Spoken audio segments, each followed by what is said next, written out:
What's up, guys? Yes, hello. Are you happy to see the one and only African superstar? Yes. I want to thank me. Yes, guys.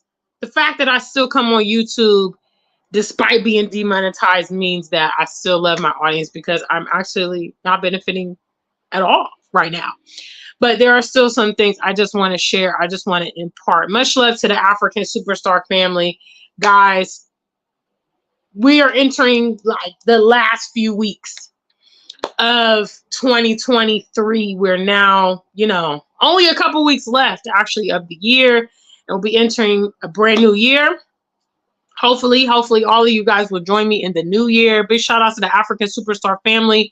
Guys, when you come in the room, make sure you like the stream. If you're happy to see me, yes. If you wonder why I have been scarce, I have shared that the platform is currently demonetized. And so therefore, why should I be giving YouTube, free content? Hello. Nobody works for free. Yes. If you still desire to support our platform during this period, you can send financial support to Cashapp, PayPal, Zelle. It's in the box below. Much love to Dove Fly KM, the first in the chat room tonight. Big shout outs to you guys. Yes. Hello. Yes, hello. I'm in the building. I want to talk about this topic tonight. And I hope you guys will enjoy this topic. Much love to the family. Afisha Pa. We're now in the festive season. Whatever you decide to celebrate. Maybe you've traveled. Obviously, I know so many of my Ghanaian friends from abroad. They are here currently in Ghana with us. And I want to say a kwaba to anybody coming. Shameless plug, I do have an upcoming tour, March 2024. If you're interested in visiting Ghana for the first time, make it with the African Superstar. Yes, you can actually see my itinerary at my tour partner's website, Mr. Taye Uhuru. You can get our full itinerary there and booking options. So please, if you're interested in coming to Ghana, you want to say, you know what, I want to stop being one of these keyboard cowboys, one of these people that run my mouth, one of these people that don't back up anything what I say. This is your opportunity. Come and visit the continent. Come see what the hype is about. Come learn some of the histories. Come see the country and experience the people. Tonight, I want to talk about if problems are all that you see. If problems are all that you see, Africa is not for you. Now, obviously, many diasporans are coming to the continent for a myriad of reasons. Some of them are coming for spiritual journeys. Some of them are coming as refuge from the hostile environments, racism. Some of them are coming for a better quality of life, a better environment for their kids. Some people are coming for romantic prospects, business prospects. There are a variety of reasons why people are coming. And I would say that if you're someone that focuses on the problems, this is going to be a very, very extremely difficult transition for you. Because the reality is you're going from a country that is well developed. You're going from a country that may have a lot of infrastructure, a lot of conveniences. You're going from a place, obviously, that you're familiar with. If you're born and raised in Europe, you're born and raised in America, that is the environment that you are accustomed to. Environments that are not like that, in your mind, a lot of times you will just kind of degrade them. You'll kind of see them as not up to par. The reality is if you're coming to the continent, many nations outside of, I'd say, South Africa is probably one of the most developed African nations. Kenya is probably another very well developed African nation. Probably some of the northern African countries. I haven't visited there, but places like Egypt, places like Morocco, places like that have, development, quite a bit of development.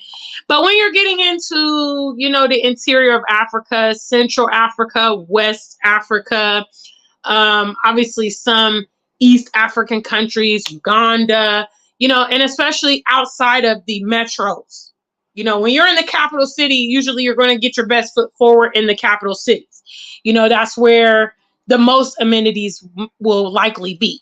The best network available, you know, Wi-Fi, conveniences, Uber, you know, these kind of things that you're accustomed to, they will be in the capital city, obviously. When you go beyond that, you're going to get some undeveloped experience.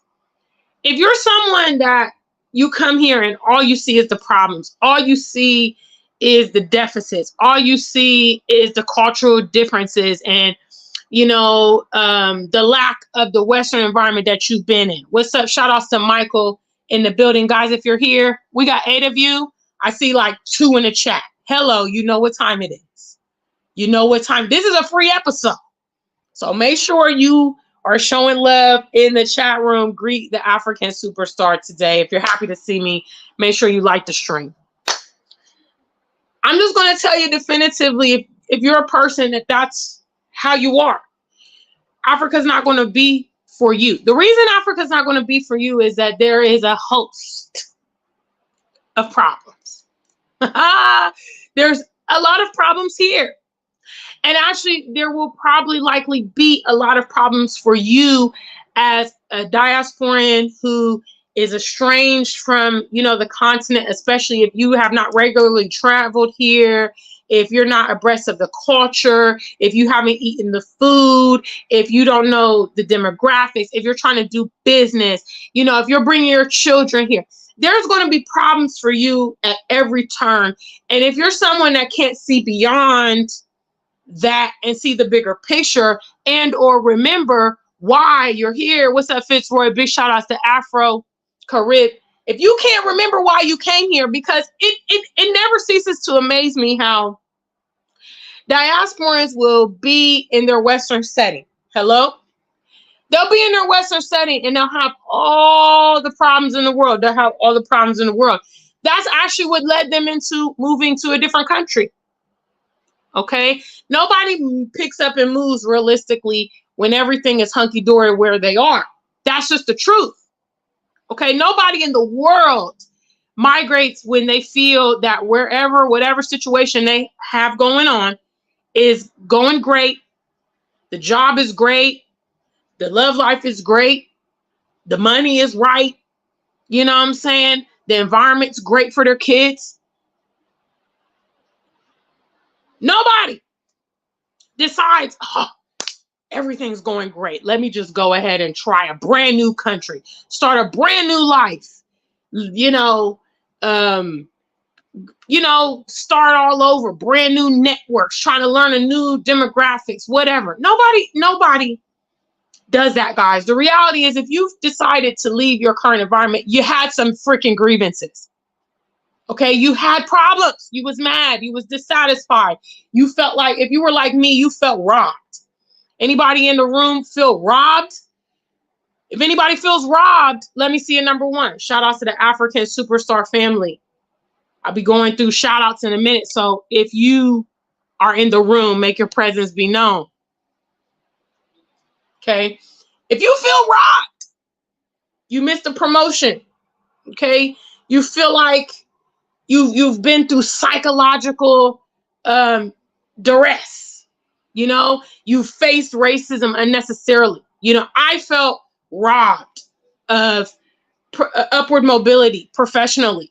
You know, I'm a very intelligent person and I worked hard. I went to school, I'm educated, very professional, comes to work on time, produces, you know, all those things. I have all the skill set to really go far in my corporate career when I used to work for the bank. But why? I kept hitting barriers. Why? Because of systematic racism. Okay. I felt robbed. You know, who do these people are that they're going to inflict racism on me just because they want to, and there's no recourse? You know, I also feel robbed socially. Hello, let me talk about it. Because a lot of my peers, where their mentality is completely warped.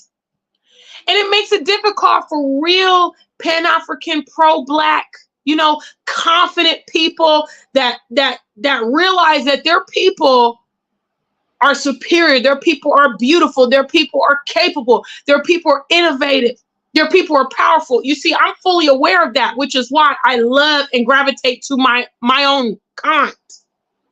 But a lot of my peers are unaware of who they are. And it makes it very difficult for us to connect because my mentality is too radical for them, or they think I'm racist or whatever. I felt robbed. These are some of the reasons I left that environment and settled here in Ghana. Many diasporans have their reasons why they leave, but yet when they come here to the continent, all they see is problems. You know, they can't accept the problems that are in their environment as a trade-off for the problems that they had in the West that they were very powerless to change. And the other thing is, when you come to Africa, if you're smart, okay, don't come here to change you think that you got the answers. You think that you're the first one to come with these dynamics. You want to change this and change that. Listen, there have been probably at this point at least thousands that have come before you in various time frames that have either tried to do the exact thing you're trying to do or similar movements. Please don't get it twisted. Please don't have the big head and think you have all the answers, because you don't have all the answers. Number 3, what were you doing in your environment in the West? Huh? You come over here, you got your kente cape. You know, you want to save the day. You want to transform the people. Could you do that in your home environment? Huh? What's even the dynamic in your house? How do your kids behave and your spouse behave and your family behave? If you were that prolific, do you have an impact where it most matters? If all you see is problems here on the continent, if all you see is the problems here in Ghana, the problems in Nigeria and all that stuff, there's plenty of problems. I'm aware of the problems, some of the problems. But the reality is, I did a trade-off I traded my American and UK problems for my Ghana problems. Okay, that's what maturity says. You know, Michael, I'm going to get into the comments, but Michael mentioned, where can you go where there's no problems? You know, and if you were really a doer, then you would just come into the situation and say, hey, well, I know there's problems here. What can I do to at least make my own dynamic comfortable? If you were even more smart, you would say, well, can I actually utilize some of these things to catapult myself to the next level? You know, here in Ghana, for instance, social currency is very, very valuable. Okay. Blacks in the diaspora, they can't really use social currency a lot of times because of the systematic racism. There's a certain place, it's called the glass ceiling. Have you guys heard of the glass ceiling? You ever heard of glass ceiling? Let me see a number 2. The glass ceiling means whether you are rich, qualified, you know, deserving, whatever, there's a limit where you're going to get as a Black person. Okay? Doesn't matter who you know, doesn't matter whose back you scratch, whatever.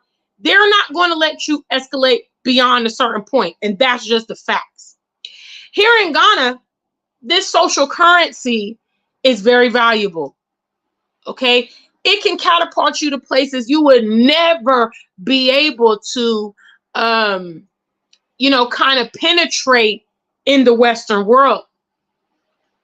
Okay? Some of you guys see it as corruption or bribery, whatever. At the end of the day, you know, if you're smart, you can actually utilize those things and position yourself. And guess what? Once you position yourself, then you have a realm of influence. Then you can actually make some changes on your own accord once you have achieved status. Okay, Jay-Z said in one of his lyrics, I got rich and gave back. To me, that's the win-win. A lot of us are trying to, you know, collect a group around us so that we can all escalate at the same time. Let me just tell you guys, it's been tried. It's been tried and it has failed a lot of times because people don't respect you when you're on their own level. Okay? They hear you. They might chit chat with you, but they very rarely will escalate you. A lot of times people only want to give you interaction once you've escalated. Once you escalate, now they're like, okay, this person, I want to know what the secret is. I want to know what this person did. A lot of you guys just need to enact your Africa plan. Let me just tell you, this message is relevant because we're going into a new year. And some of you guys, all you do is talk and you don't back up anything. And that's why nobody takes you serious. You know, I'm not going to toot my own horn, but I got to say, a lot of times, matter of fact, the majority of the time, I don't even have to back up what I'm saying at this point because I backed it up. By the time I say something, it's been backed.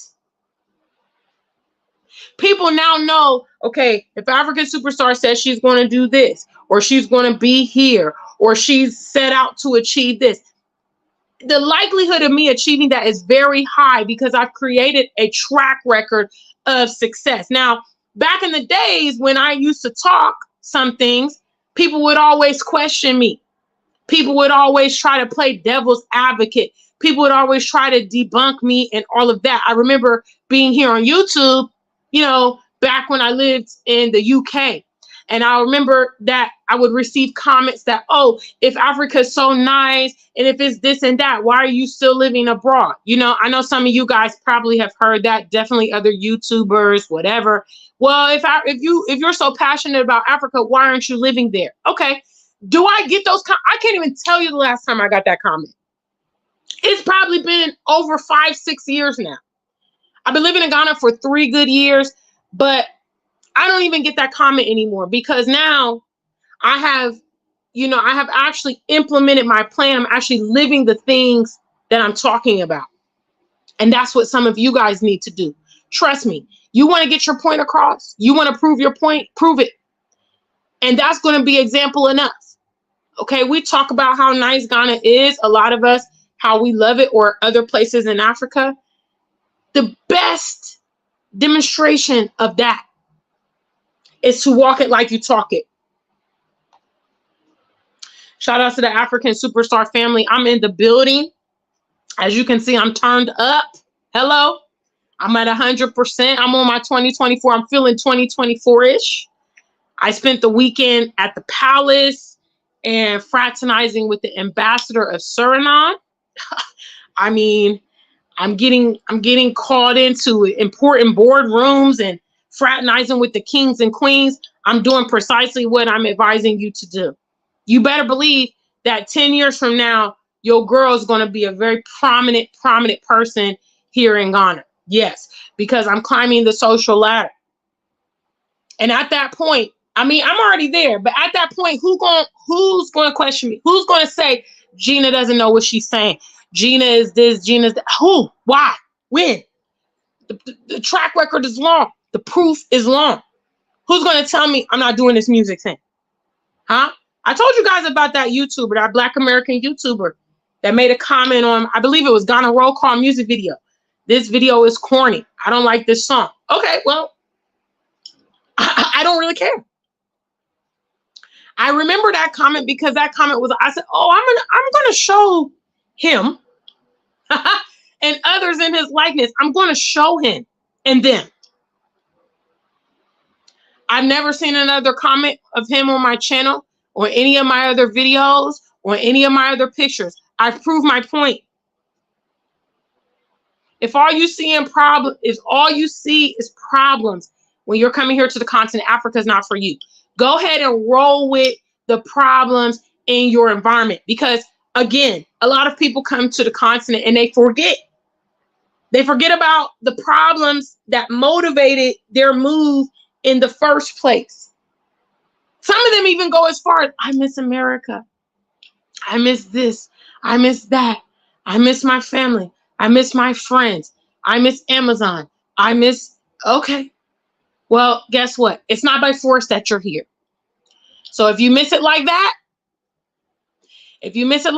then go be back in it because you probably weren't even ready mentally to make this move. You know, don't feel pressured because some of us are doing it. Those of us that are doing it and those of us that have longevity, we have counted up the cost. And that's why we've chosen to be here. Okay.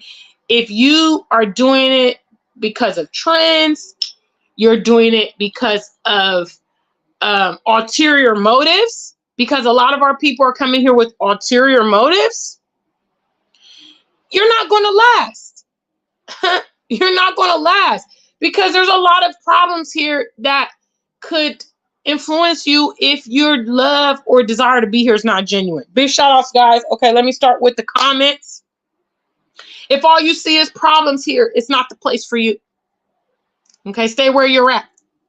Okay, because it's pointless for you to come here and just, you know, be miserable and all of that stuff. I mean, just stay where you at. Okay, stay, you know, what do they say? The devil you know is better than the one you don't know. Okay, don't come over here and then, you know, uproot yourself and make yourself unnecessarily go through that. Shout outs, guys. What's up? If you're in the building, make sure you like the stream and you can leave some comments if you have anything to say about this topic. Shout outs to Dovefly KM in the building. Also, guys, shameless plug, I have an upcoming tour, March 2024. You guys are all welcome. I would love to be the first one to introduce you to Ghana and take you around. We're going to go to Cape Coast. We're going to go to Kumasi and, you know, show you a bit of Ghana and all of that. You can find all the tour information right here at the website, TAYEAhuru.com. That's my tour partner. He's been here on the channel. I think we're going to have to do a collab soon, but I've been scarce here. Yes. I've been more often on my TikTok. Yes. So if you guys want to see me more often, that's where I've been, my TikTok. And yes, it's the African Superstar on TikTok. So please head over there, check out our tour itinerary. You can also book sooner than later, guys, and we will get you added to the tour and begin your accommodations. Okay. Big shout outs to Michael O in the building. Fitzroy, I see you there, family. What's up, Afro Carib? I see you. Michael says, tell me where there are zero problems. We are just too lazy to see that problems are opportunities to make a difference, especially in your pocket. Absolutely. What's up, Golden Globe? I see you there. Yes, so I asked that first trivia question. Do you feel robbed in the West?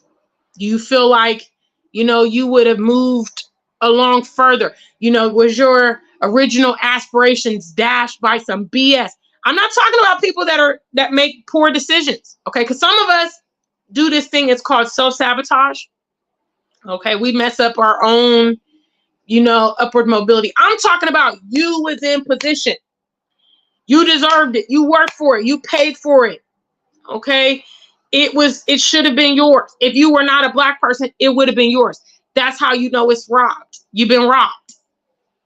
Okay, y'all remember that video? I showed it on the channel not too long ago of the young Black girl in Ireland, okay, on the gymnastic team. Everybody won an award, and the white lady who was giving out the awards gave all the white kids awards and skipped the Black girl, and she was in the middle. So they skipped her, and then they went on to the rest of the white girls and gave them the award. That is the you know, visual of being robbed. Okay, you're on the damn gymnast team. You won. You competed with your peers. You deserve the award, and they withheld it. Why? Because you're Black. That's robbery. Big shout outs. What's up? Afro Carib says you hit the nail on the head. Trade off. Yes. Our people need to be mature about coming to the continent. Let me talk on this point. Hello. Make sure you like the stream, guys. Yes, yes, yes. Also, I know there's no super chat button. I know y'all want to super chat me because I'm preaching tonight. Yes. But unfortunately, you will have to send it through Cash App, PayPal, or Zelle. The information's in the box below. Special shout outs to Michelle Kendricks. She's always sewing into my platform. I really appreciate her, love her. She did send me a Cash App this weekend, and I just want to say thank you. If you see the playback, Michelle, this one's for you. Our people need to be mature about coming to the continent, okay? Because the reality is, internationally, the diaspora of a particular country. Let's use China as an example. All right. The Chinese migrate all over the world. A lot of them live internationally. There was a time when their country was seen to be, backwards. There was a time when their country was seen to be kind of village and all of that. What strengthened their country was their diaspora. The fact that their people went out into the world, and whatever they accumulated in the world, they were reinvesting it back into their homeland. And they built China into a superpower. Okay. They built China into the manufacturing hub of the world. They built China into a strong economy, technological leader. Okay. They got technology in Asia that's light years of what's in the West. Okay. All of that was the product of their diaspora going out into the world and reinvesting in China. Has our diaspora been investing in Africa if we want to keep it 100? Now, the African diaspora has been reinvesting in their homeland. I'll definitely give it to that. Those of us that are the products of, the larger diaspora and those dynamics, we have not had a relationship with the continent in large part, which means there's been decades that we have not been investing here. So don't you think it's kind of a little unrealistic when we know our diaspora is scattered all around the world, but our diaspora has not been investing in a homeland? What do you expect to happen? You expect to come here and, it's going to be this pristine place, a mega economy, all this kind of unrealistic things. Guys, we have been removed for centuries from here, realistically. So all that investment that should have been taking place over these past few decades has not happened. Which means being mature, coming here, it's not going to be up to par with wherever you're coming from. Okay, it's not going to be England. It's not going to be Germany or Belgium or America or Canada. It's not going to be. It's never going to be unless we create it. Because our own government can't be trusted to do it. Okay? It's got to be us. Okay? Who has the largest numbers? It's the diaspora. The diaspora around the world has numbers. All right?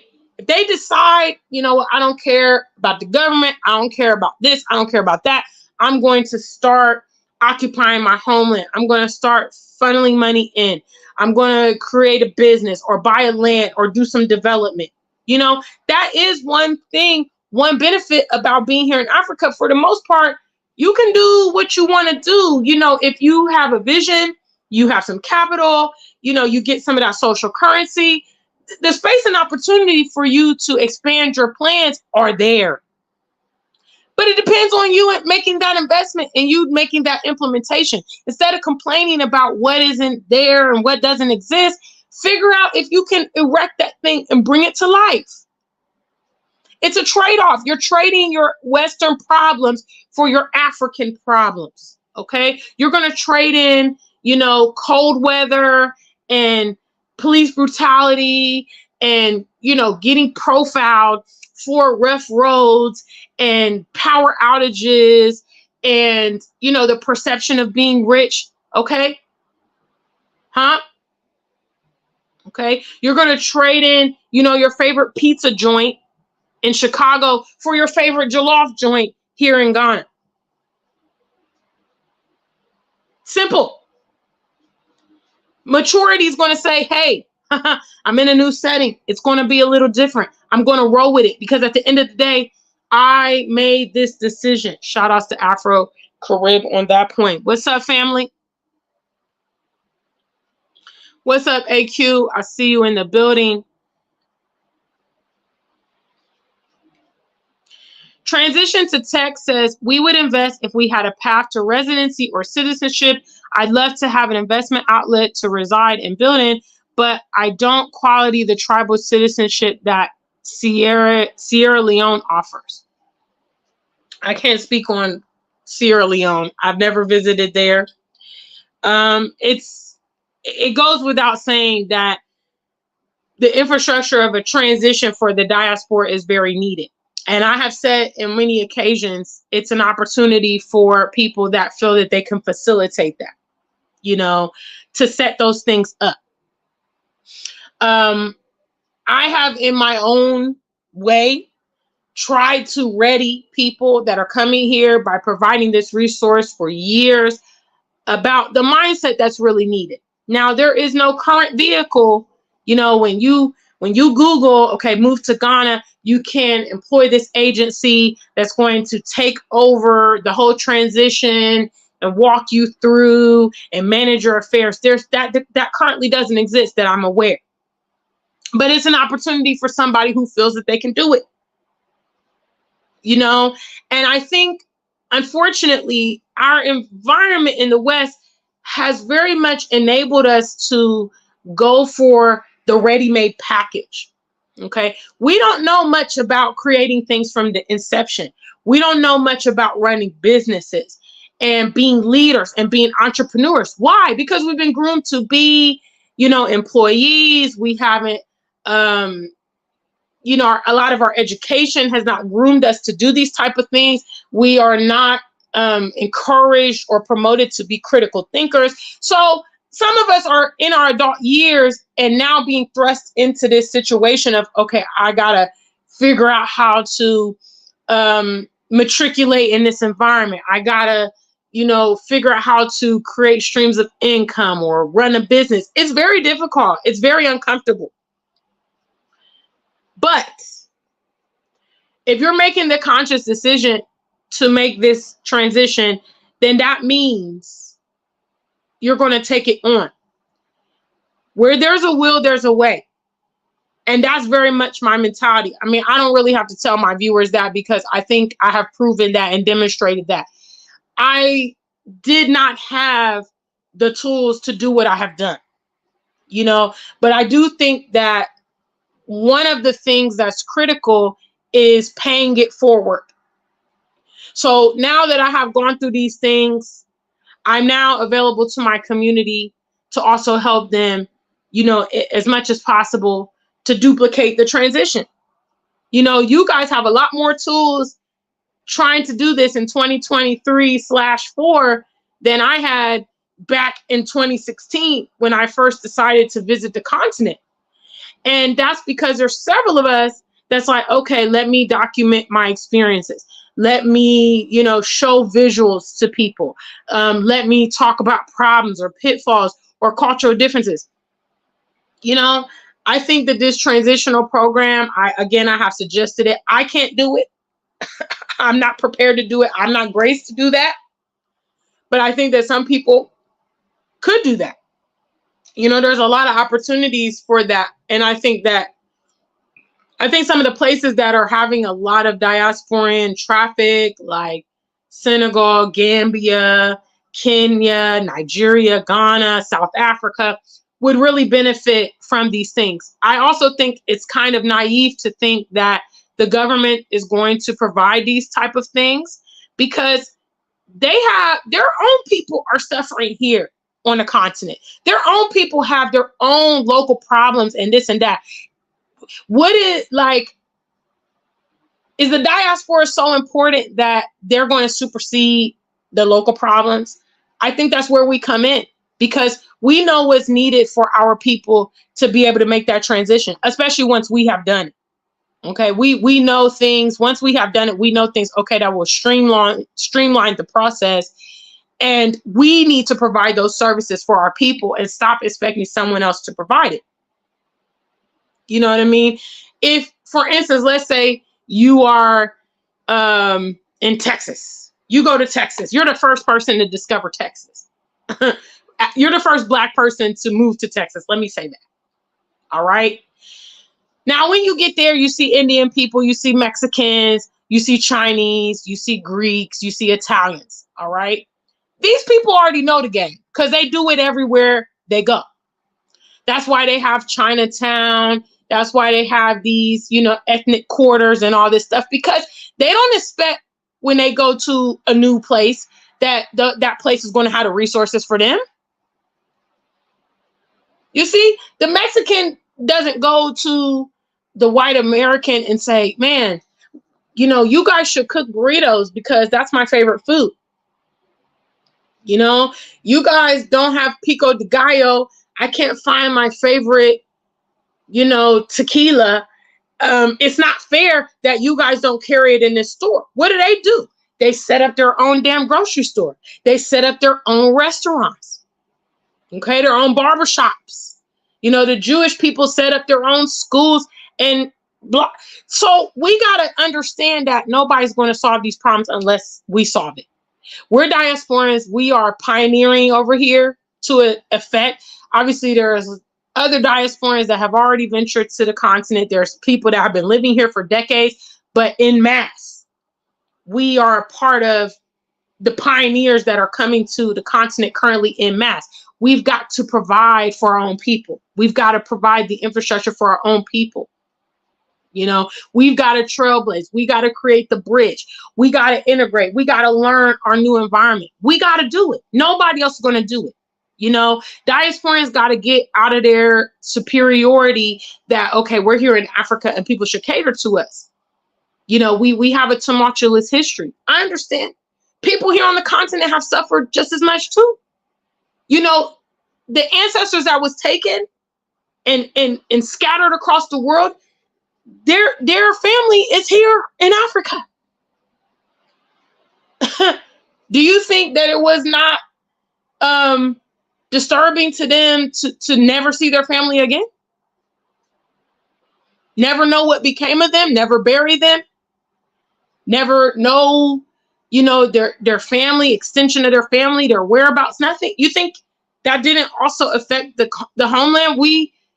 We feel like, man, we just suffer so much. We suffer. Yes, our people have suffered globally. This has affected us globally. And maturity tells us that, hey, my struggle, you know, it was bad, but I recognize the fact that you too have also had a struggle. You know, some people here on the continent live in very extreme poverty. The type of poverty that Westerners have never experienced before. You know, in some places, some rural communities, it's really bad. You know, now I have not seen or experienced that, but I understand those elements are here in Ghana and some other countries. Currently in the Congo, what the people in the Congo are going through, we Westerners have never experienced such a thing. You know, your kids don't know what it's like to go work in mines at 5 years old and, you know, get paid like a pound a day. We don't know what it's like to see genocide, see, you know, countless dead bodies and all that stuff. So we got to understand that, yeah, diasporans, we have certainly suffered. And, you know, we all have a common enemy. That's in response to this. But people are also suffering. People have also suffered. People are also still currently suffering. And it's immature to place ourselves above somebody else's suffering. Somebody in Ghana, we had matter of fact, a big dam spillage it's been over a month ago. So basically there's a big dam at the Akosombo Dam. And we were having such like heavy rains that the dam spilled over. It got so full, the water spilled over and it went into the local communities and it was like devastation in the communities. People's houses got washed away. You know, some people are homeless. Food obviously affected, water sources, everything. All right. That happened just about a month ago. That's something probably most Westerners have not been through. Even if you've been through a flood, you know, you may have been able to recoup some things, or you might have flood insurance on your house if you're in certain areas that are prone to that and things like that. You know, we can't come here and be expecting the red carpet. The fact that we're welcome, to me, is profound enough. You know, the fact that this is the only place in the world we can come where we're not immediately rejected or receiving racism or, you know, living subpar. Because wherever you go as a Black foreigner in the world, you face it. You come here to the continent, you're welcome, you know, and you're going to live safely. You're not going to be targeted. You're not going to be discriminated upon. That fact that you're welcome here is very, very profound. It's kind of enough for me, actually. I will work to enhance the quality of my life here because I just believe I just need the space to let me do what I want to do. Okay, let me do what I want to do without the boundaries. And I'm going to go to the top because I'm ambitious. You know, and I think if you have that perspective when you come here, you would even surprise yourself how you escalate. But coming here expecting, you're going to be disappointed because you're coming here and you think, oh yeah, they're going to be excited because I'm here. I'm Black American. I'm Black British. You know, you will be disappointed because, you know, they're going to be happy to see you. You know, but their own life and needs kicks in. And unless we want to create division and create like a civil war, we don't necessarily want to be prefaced here. Because then the locals who outnumber us might get resentful, might start something like xenophobia. Say, these Black Americans are coming, these diasporans are coming, they're getting special treatment. What about us? You know, realistically. So I think, again, I think this is a good point. You know, we need transitional services here on the continent. We absolutely need it. I acknowledge that. It's not in place. The vehicle is not currently there. Who's going to create it? We got to create it because who else needs it? Who else is going to utilize that service? Diasporans, you know, someone from the African diaspora that knows this place, has family here, has networks. They're not going to use such a service. The only person who would use such a service is someone who is not familiar with the continent and needs that support to be able to transition in. So that means it kind of needs to be facilitated by the same type of individual, you know? So that's what I want to say about that. Big shout outs, guys. If all you see is problems here in Africa, you know, you get here and you're just constantly comparing it, or you get here and you feel like, you know, you just miss and you're longing, you know. Big shout outs. What's up? Let me see this comment here. Y'all see my eyes. Big shout outs. What's up? Thank you, Mr. Jacob. I'm trying my best. I'm trying my best. I just want you guys to be successful, first of all. I know the firsthand expense of moving here. I don't want you to come here and waste your money, okay? I don't want you to come here and be ill-prepared. I don't want you to come here and be disappointed because you have these like unrealistic expectations and things like that. Number one. I don't also want to be embarrassed by people coming here and failing because we are all grouped in as diasporans or Black Americans. Okay, they hear our accent and they think about the last, you know, Black American they talk to or that person on TV. You know, they'll naturally associate you. Okay, which means when people are coming here and they're doing nonsense in my likeness, then it's embarrassing to me. You know, it's embarrassing. So I just want us to do well. You know, if we want to have a superiority complex, then we should come here and do well, shouldn't we? We should come here and, perform well. We should come here and be successful. If we are all that we say that we are, you know, I felt robbed in the West. I felt like they were getting in the way of my upward mobility. And I came here and I'm doing the damn thing. Actually, that validates that I was correct about my environment in the West. Because now that I'm here and I don't have all this red tape and I can actually just bring to life my visions, I'm moving up in the world. So that means that you can either validate what you say or not. If you say the white man was holding you back in America, and you say you was this and that in America, back this, that in Canada, and you can't come here and show and prove, then we're going to have to say, ooh, well, maybe they were right. But if you come here and you know, I mean, I know so many people that come here, they've had success, you know, and to me that says, okay, yeah, you were definitely hindered in your previous environment, because now you've come here and you've been able to demonstrate, you know, whatever. My homegirl sister, you know, big shout outs to her. I love her so much.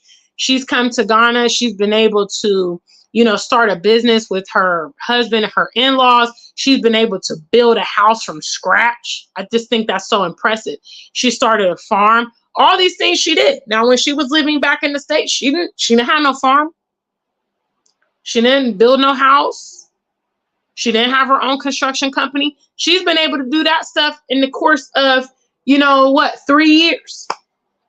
She just had her housewarming party a few weeks ago. You know, so these are people that are demonstrating success here on the continent. And once you demonstrate success here on the continent, that is basically that is the epitome of your example.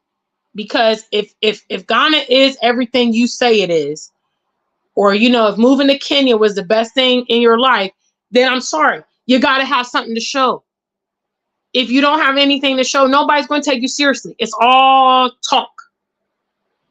For those of you guys that come on my channel and you talk about how you want to come to Africa and you haven't been able to get it together in like 3, 4, 5, 6 years, you're all talk.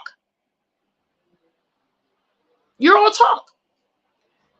You know, some of you have even had the audacity to take cruises, to go to Europe, go to Bali, China. You done did all of this, and yet you can't stop off here in Africa.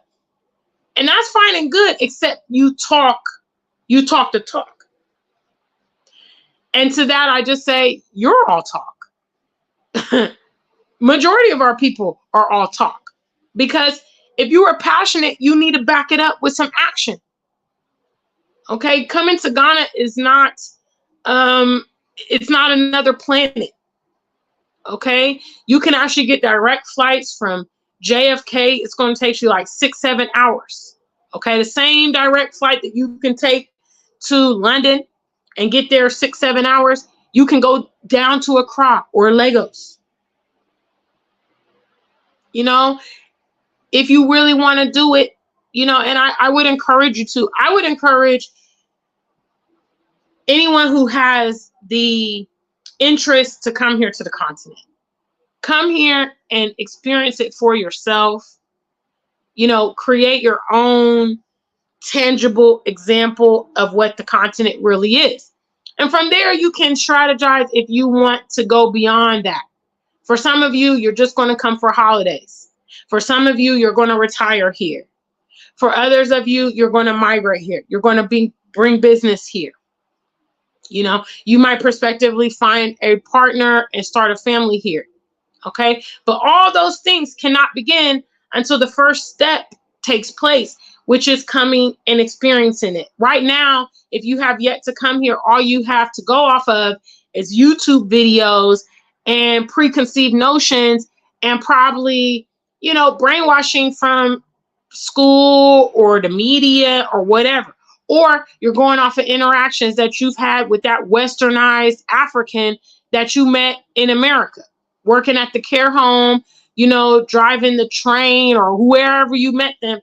All those things are shaping your opinion of the continent until you have factual information about the continent. And the only way to have factual information about the continent is to provide yourself factual information. Come here and see what it's like.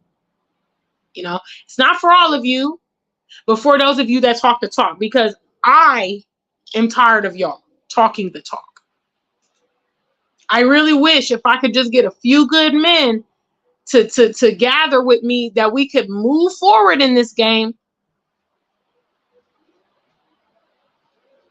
But then I see people come and they're caught up in this and that. They're moaning about this and that, and don't get me wrong. I know some of the problems are irritating and inconvenient.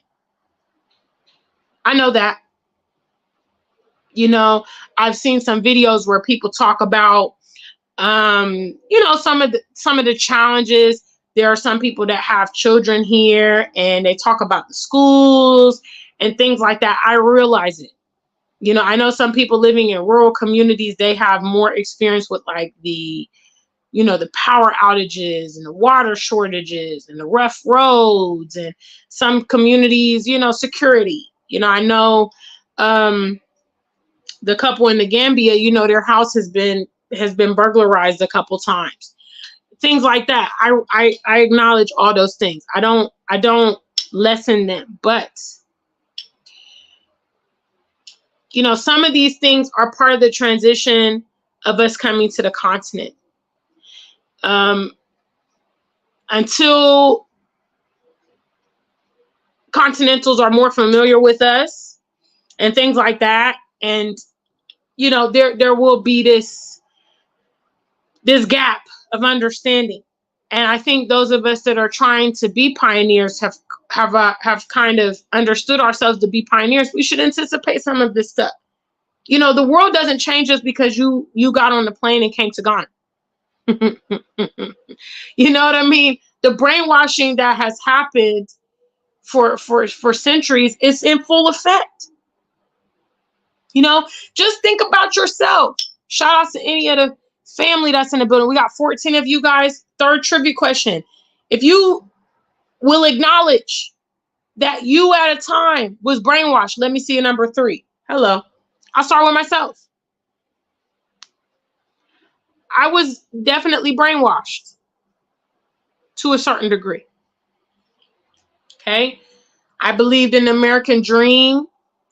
I believed in the work myself up through the bootstraps. I went to school with white people. I went to private schools from kindergarten to 8th grade. And I believed that a lot of Black people were in their situations because they didn't work hard enough. They were living rough lives. That's what I thought. Until I experienced systematic racism when I went to the University of Cincinnati. Until I went to the restaurant and the waitress ignored me. Until I jaywalked with a bunch of white students at the University of Cincinnati and the police only stopped me and gave me a jaywalking ticket. I had to have those experiences to understand, okay, some of these things are just applied to all of us, no matter our status, our wealth, our education levels, our appearance, where we came from. I had to understand it. And so just because you're woke right now in 2023, okay, how dare you look down on the people that have not reached your level of consciousness? How dare you? It took you 10 years. Okay, you woke up during the COVID lockdowns. That's when you started seeing certain YouTube videos. You saw Africa through Wodamaya the first time. That's when you woke up 2 years ago, 3 years ago. Now you are the pinnacle of consciousness. Now you're here on the continent and you're annoyed with your continental brothers and sisters who have also been being brainwashed through their education, their media, and religion. How dare you? Rather, you should see the fact, like my grandmother used to tell me, he who has eyes to see, he who has eyes to see should lead the way, right? So the people around you don't see. People around you still have, blinders on their eyes. And now all of a sudden, you're looking down on these. These people are stupid. These people are slow. These people are this and that and the other. You just got your blinders off 5 minutes ago.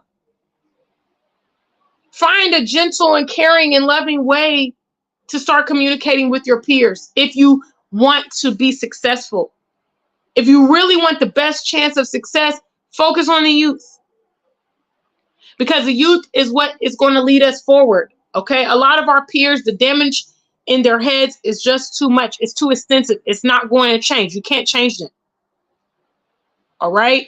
Focus on the youth if you really want change to happen. Big shout out to the African Superstar family. All right. I know I've been talking a lot tonight. Big shout outs. What's up? What's up? What's up?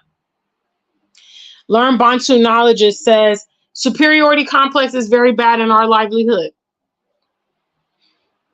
You know, and a lot of this, it comes from our proximity with white people, because white people have that superiority complex. And we think because we've been in these Western environments, now we're kind of looking down at our peers on a continent because maybe they aren't socially where we are or whatever. But I want to say people here on the continent are very industrious. I'm sorry. A lot of them can do a lot of things that we Westerners don't know how to do. Okay. For starters, they're bilingual, multilingual. You know, a lot of Westerners can speak English only, French only, German only. Okay. The actual skills of doing things with your hands, you know, doing hair, fixing cars, farming, you know, midwifery, all these things. A lot of people here can do. They've learned these things from generations. They've passed, these skills have been given to them from our ancestors. Unfortunately, a lot of Westerners, all we know how to do is Google or order from, you know, wherever, whatever. Okay. Uber Eats. We outsource all of our sources, all of our services and needs through conveniences, because that's how the West has groomed us. Why? Because of consumerism. Okay. If you know how to fix things and do things and build things, that's less money you're going to spend on consumerism. And they have groomed us to be some of the biggest consumers in the world, especially our community. Okay. There's a lot of invaluable information here on the continent, but we miss it because we feel high and mighty because we're coming from the West. When in reality, I mean, a lot of people don't even have the skill set to survive here. You know, the average Ghanaian, they can fetch water. You know, they know how to cook on the fire. You know what I mean? They know about healing. You know, I can't tell you how many times I go out with my neighbor and she points at these plants and she's like, oh yeah, you could use this. You can use this leaf for tea. If you get a rash, you can take this and rub it on your skin. She has so much knowledge. You know, she's even younger than me. But these are the things that they have learned here that we don't know. But if you come because you feel like you're the big boy and girl from the diaspora, you'll miss out on so much of that stuff. You know, I mentioned I had the pleasure of going to Gamenche's palace. That's the king of the God tribe here. I was a special guest invited. Big shout outs to those of you guys that reached out and had me attend. It was so lovely. I was there with the other dignitaries and traditional leaders, kings, queens, and chiefs. And it was remarkable how they just enveloped me. You know, first of all, they were so excited. I came in my kente, you know, I came in my beautiful attire. I think I'll post a picture here. Some of you guys are on my Facebook and Instagram and TikTok have seen it. I just haven't posted it here. And then the very next day, I was invited to a private meeting with the ambassador of Suriname, which is a country in South America that has a lot of ties to the continent. Basically, when they had some, you know, they were taking, you know, our ancestors there to Suriname, and some of them, they slaughtered their slave masters on the ship, and they went deep into the wilderness of this country, Suriname, and they were able to preserve their culture, you know. So there were Nigerians and there were Ghanaians, and basically it's been established that some of these people of Suriname a lot of their traditions, customs, and language is directly connected here to Ghana. So I had the privilege of meeting with the ambassador yesterday, and she was kind of explaining a lot of the similarities and all this stuff, and it was absolutely fascinating, but it absolutely cemented the direct ties from the continent to the diaspora. So anyway, I thought to myself, would I be meeting with these very prominent people in the West? Would I be in these boardrooms and at these special meetings? Probably not. You know, would I get the same love from, you know, elites and all of that stuff in the West? Definitely not. But I'm getting it here. You know, but it's important to plug in. Big shout outs to Coach Kiaria. She says, I make my first trip next month to Ghana, and she's so excited. What's up, Eric B? I see you. Big shout outs. Yes, yes, yes. Eric is from the God tribe. Yes, I was at your King's Palace on Saturday. I was at the palace on Saturday. I was at the palace on Saturday, and I had a meeting with the ambassador yesterday. No, I was at the palace on Friday, and I had the meeting yesterday. So I was in my kente cloth that came out. I don't think I can show y'all because my phone is so bad. I need to get a new phone 2024, but you know, right now it's not a priority. I'm tired of replacing this damn phones. I'm telling you, these phones are terrible. Let me see if I got a picture. I got a picture, but you guys can go to my Instagram. I'm going to actually post some of it for you. Let's see here. All right, let's show the family. Guys, can you see this picture? Huh? That's me at the God Menche's Palace in my kente cloth. I'll post this picture. It is on my Instagram and my Facebook. And then let me show. This is me with the ambassador to Suriname. So this was yesterday. I met her. So you see that. And then this is me with some of my some of the kings from the Volta region. So there's the kings, and there's me and my kente cloth. We was all representing. Yes. And these traditional rulers are very important here in Ghana. They manage like land. So when people want land, when the government needs land, they have to go to the chiefs and the kings and the queens and get that land, because that land is like traditional.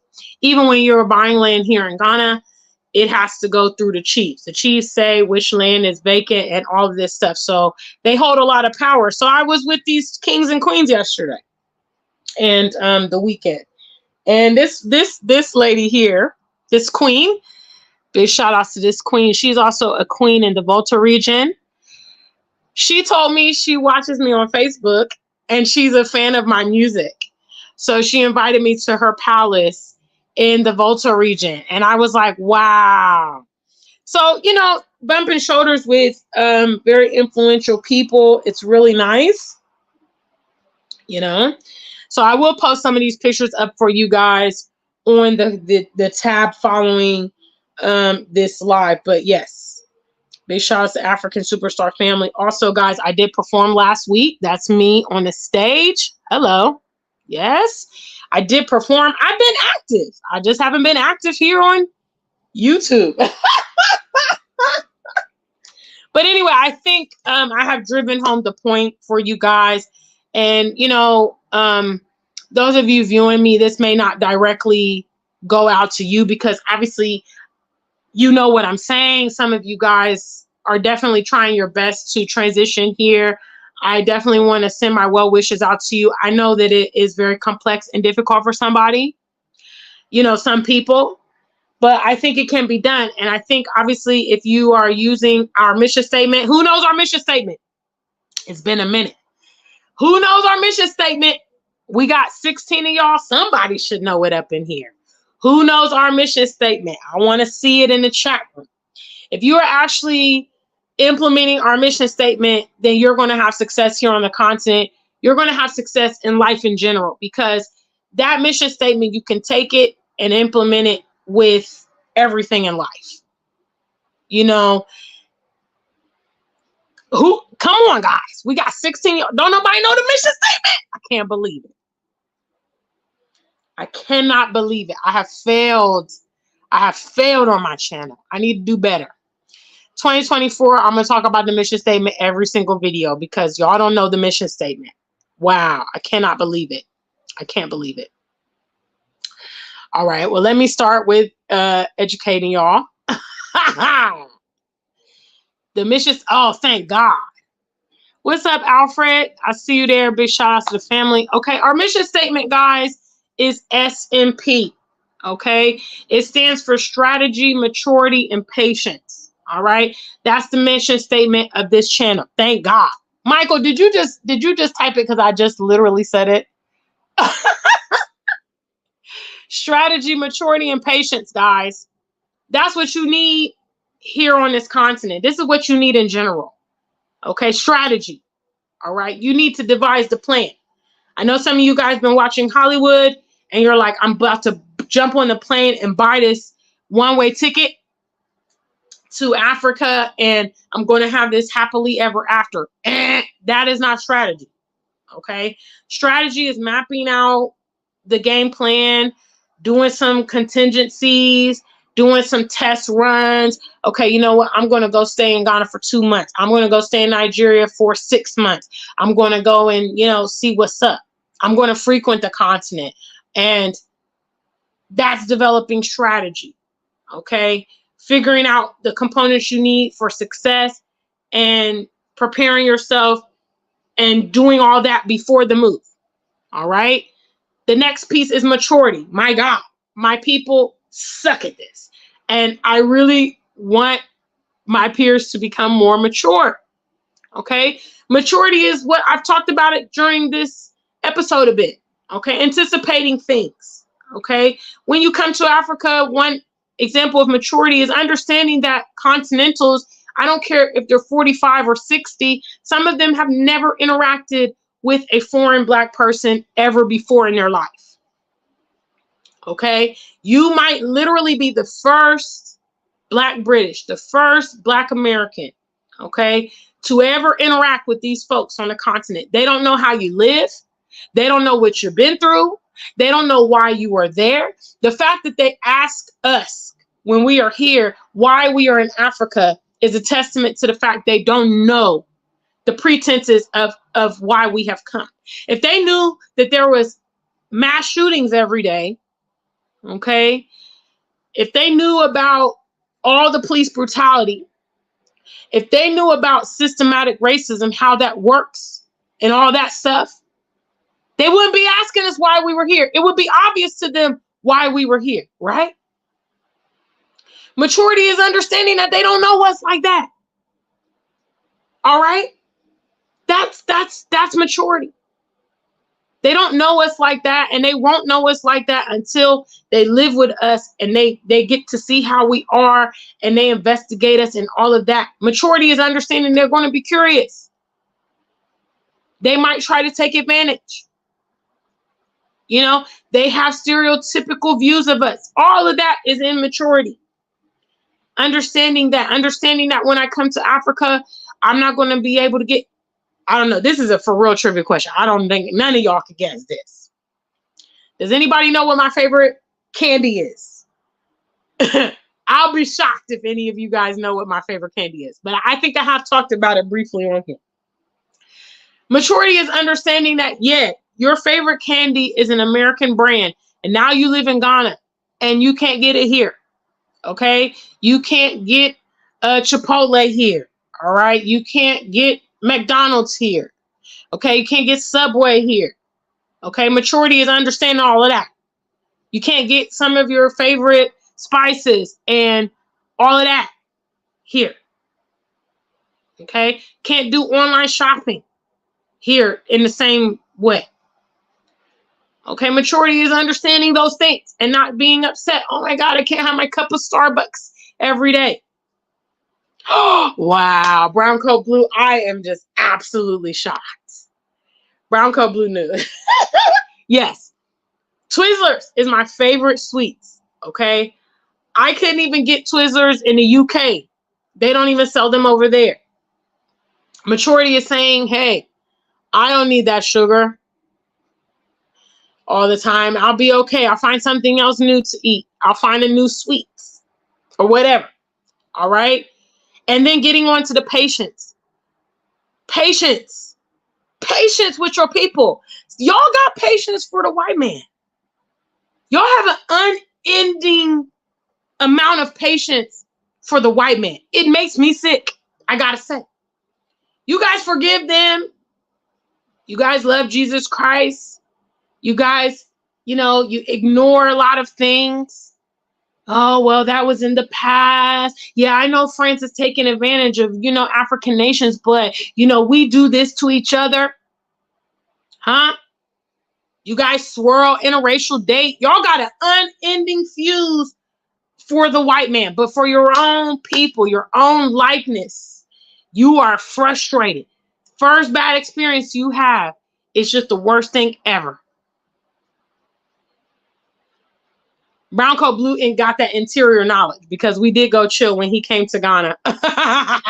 Yes, my favorite sweets is Twizzlers. Yes, please. If you're coming to Ghana, bring me a package or 2 or 3 or 5. I love Twizzlers. Okay. Yes, it's my favorite sweet. All right. Much love, family. I think I appreciate y'all enough today.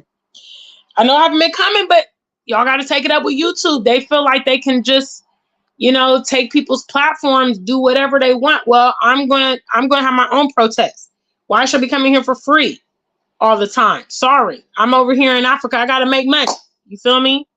I gotta make my time is valuable. I'm over here winning awards. You want me to make free videos? I don't think so.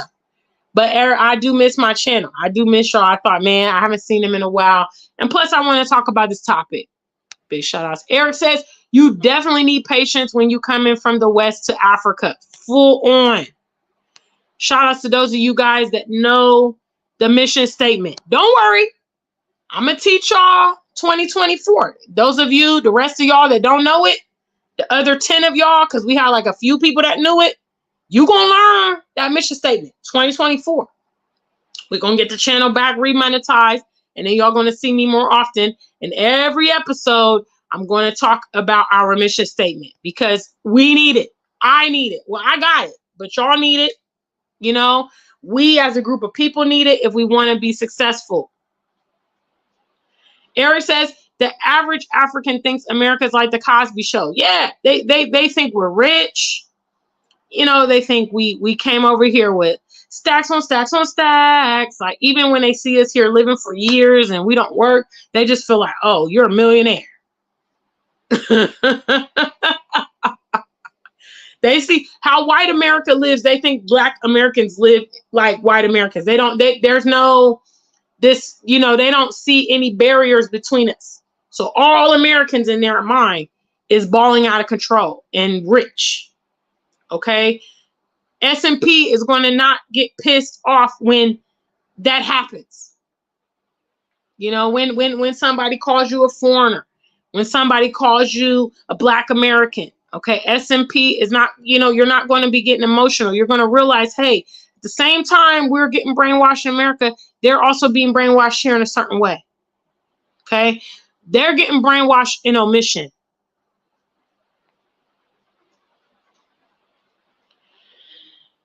Sometimes, Coach Kiaria, sometimes I get into it, sometimes I don't. It just depends. I'd say because, first of all, a lot of people are not necessarily going to be receptive to you.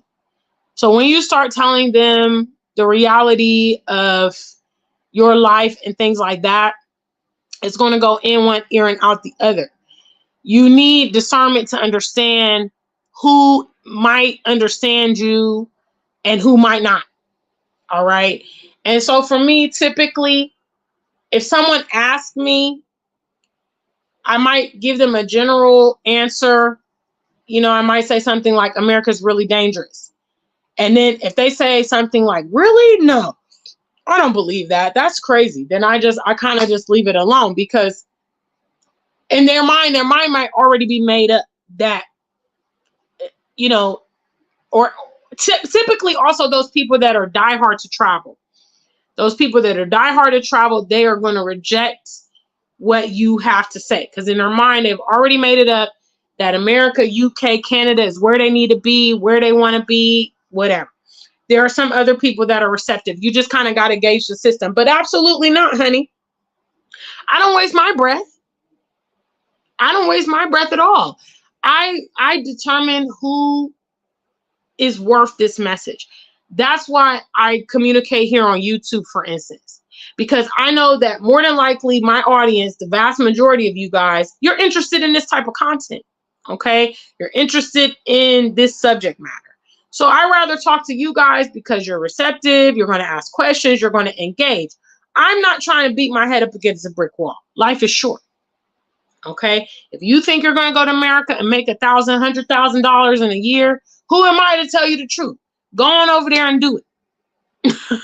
If you think that you can be successful. So no, I don't always get into that conversation, Coach Kiaria. Eric B says, my cousin before coming to America used to live near the big slave dungeon in Ghana.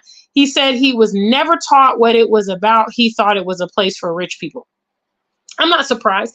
I've actually spoken to people here in Ghana that said that they briefly learned about the slave trade. I remember when African Tigress was in town and I asked her what she knew about it. And she said they spent like a day in class going over the slave trade in Kenya.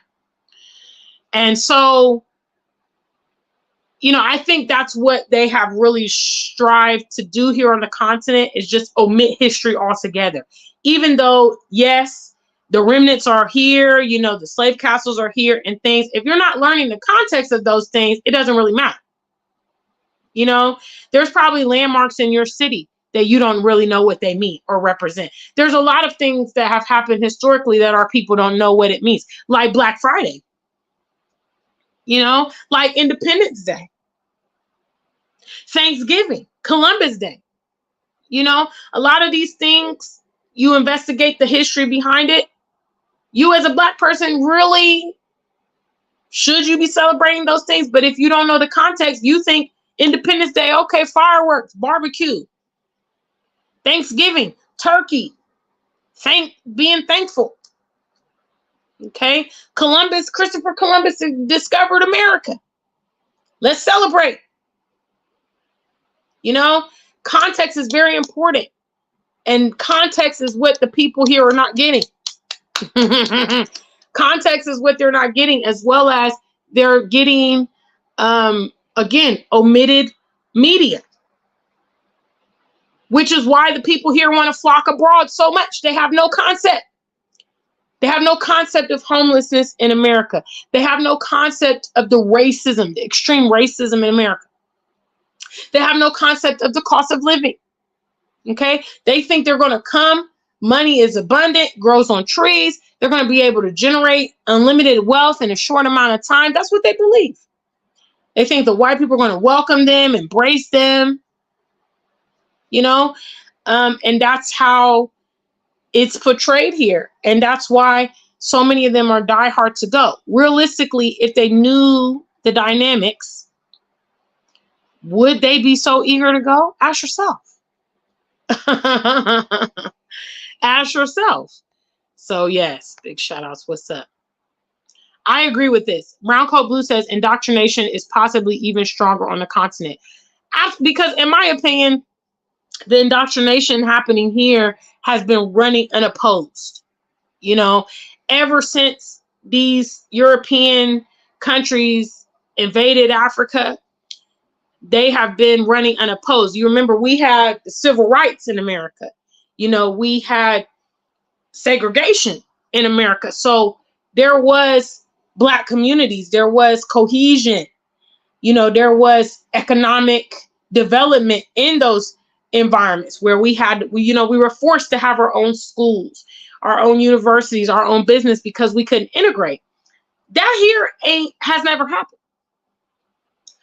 And so they have been strengthening, you know, the cognitive dissonance through religion and education unopposed for centuries over here. You know what I mean? Big shout outs. Brown Coat Blue says, I don't even bother trying explaining anymore. The indoctrination is stronger than religion. People go to church once a week. Church of America is on 24/7, 365. That's just the facts. Yeah. I mean, and the reality is, since you're coming to Ghana for the first time, you will probably be surprised at how Ghanaians love YT people, very religious, and they love and admonish the West. But it's indoctrination. And like Malcolm X says, we're fools to let our enemies educate our kids. As long as that goes on, they're going to keep on putting into our kids what they want our kids to believe. All right. Until we take the initiative that, no, we're going to take control over our kids and basically give them propaganda. I mean, in my opinion, that's what's needed. Okay. They need to be on some type of like Black Panther, Black First, pro-Black self-preservation leadership type of curriculum. You know, solve your own problems, develop your own country. That's the kind of stuff they need to be getting pumped in their head. You know, probably something similar to what the Chinese students get. Because the Chinese students grow up feeling like China is the end all be all. And whatever they accumulate in the West, they need to bring it back and redeposit in their home. And grow their own country and create comfort in their own country. That's what's needed. You know, we need our own gods. We need our own media.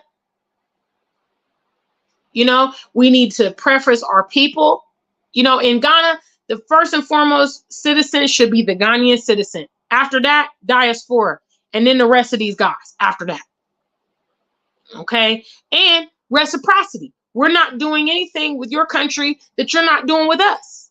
If my people got to come to your country and face racism and all this stuff, then, I mean, I hate to say it, you can expect the same when you come to my country. You're not about to come to my country and get hospitality, and then when I go to your country, I get treated like crazy. No. That's what really needs to happen. But obviously, I'm radical. And a lot of our people ain't ready for that kind of approach because of our obsession with these people and our low self-esteem and our dependence on these people. We ain't ready to separate from them. You know, we ain't ready to do our own thing and focus on our own people.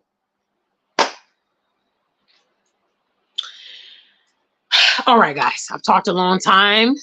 Hey, hour and 20 minutes. I think this is a first on my channel. My goodness, yes. So if you guys enjoyed this episode, please make sure you support the channel until we get back on our feet. I appreciate all the seeds, all the love, all the comments. We had a good turnout. I'm happy to see you guys. And I hope that this message was meaningful. You know, those of you coming here, please get your mind right. You know, please get your mind right. Please utilize our mission statement. Okay, that's what it's there for. It's not just there for you to put it in the comments whenever, you know, I ask you about it. It's for you to actually implement it. Strategy, maturity, and patience. All right. If you're planning your first trip to Africa, I mean, and you've been listening to me for a year or two, you should have a little bit in your arsenal by the time you get here. All right. I know it's still going to be a culture shock and things like that, but, you know, some of these things you should anticipate. When the power goes out, you'll be like, oh my God, this is what Gina's been telling me about. Okay. When you hit those unpaved roads, oh, this is the rough road, she says. Okay. When you have that first conversation with the eager Ghanaian, the eager Nigerian to migrate, you'll think, this is what Brown Coat Blue was talking about. When you see white Jesus on the back of a trotro, you'll be like, wow, okay. You know, some of these things, I don't just come here to talk because of my own, you know, I want to flex my vocal. No, I'm coming here to empower you so that these things will not shock you when you come here, and you can do what? Develop strategy. Okay, this is what I want to do. I realize, hey, the best way for me to demonstrate to the diaspora and continentals is by example. Okay, I don't even got to develop a national campaign and all of that. I'm going to let some of you guys do that. Hello, I provide the example. I went first. I went first against a lot of adversity. I went first with minimal resources. I went first on my own. All right. I've demonstrated longevity. All right. I've demonstrated success in my journey. So I have proved that it can be done. I've integrated with the locals. You know, I have been supported by the locals in my endeavors. Everything I'm doing here in Ghana, there's no way I could do it if I was simply attached to the diaspora. No way. My entire musical team are Ghanaians. Okay. When I went to the palace, all those traditional leaders, you know, that I met, are the kings and queens, you know, they embraced me. They didn't say, well, you're not born here in Ghana. You don't speak our languages. You know, your kente is not tied correctly. No, they said, hey, they were so happy to see me and invited me to their palaces. You know, so it's very important that we do this transition well. I can't stress it enough. All right. Big shout outs to the family. Thanks for the love, Golden Gold. I see you there. Yes. All right, guys. I'm serious. I'm wrapping up now. Again, I have an upcoming tour. So if this message has resonated with you and you're like, you know what, damn it, I'm ready. African Superstar has pulled my card. I've been talking. I'm not serious in life. I'm ready to, you know, get myself together. Then come on the tour. First week of March, affordable. You know what I'm saying? We're going to take care of your airfare, your hotel, your transportation. Come on to the tour. Again, the full booking and itinerary is available at tayeahuru.com. I would love to have some of you guys, only the serious ones, please, please. If you're not serious, don't come here and drive me crazy for a week. Okay, don't do that. No, please don't do that. Only serious inquiries only, please. I don't want any nonsense on the tour. All right. Be sincere. Okay.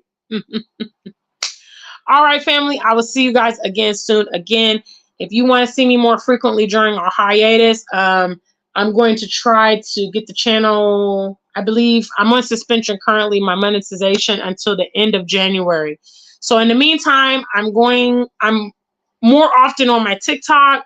So you can follow me on TikTok if you're on TikTok, Instagram, Facebook, obviously my name, the African Superstar, Gina Ifoy as well. So you can check me out on those social medias if you're missing me in the meantime. Until we meet again, stay black and true. If you ain't black, just stay true.